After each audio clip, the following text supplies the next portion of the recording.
Skin hair যে কোনো issue নিয়ে আসলে রেজুভা ওয়েলনেস তো আমাদের সাথে সবসময় আছে অনেক বছর ধরে। এবং ঢাকার এমন কোনো জায়গায় নাই, আস্তে আস্তে তারা ছড়িয়ে পড়ছে মাশাআল্লাহ। আর এখন একদম আমার ঘরের পাশে, আমার বাসা থেকে 2 কদম দূরে মিরপুর ডিএইচএস এর শপিং মলে লিফটের 4-এ রেজুভা ওয়েলনেস তাদের নতুন যাত্রা শুরু করেছে। আমি অবশ্য নতুন এসেছি, এসে আপুর সাথে আসলে আমার অনেক দিনের পুরনো পরিচয়।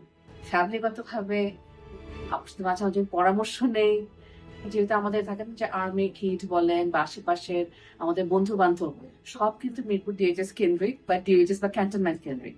তা আমাকে দেখলে কি আপনাদের রিলেট করতে ইজি হবে। তো মিরপুর ডিএইচএস যখন আপু আছেন, এরিন আপু আছেন, আমার কোনো অন্য কোথাও যাওয়ার দরকারই নাই। আপু যে কোনো কোয়েশ্চেন বা কনসালটেন্সি বা কোনো ট্রিটমেন্ট, চুলের সমস্যা, স্কিনের সমস্যা, মনটা খারাপ লাগছে, চলে আসবেন রেজবা ওয়েলনেস।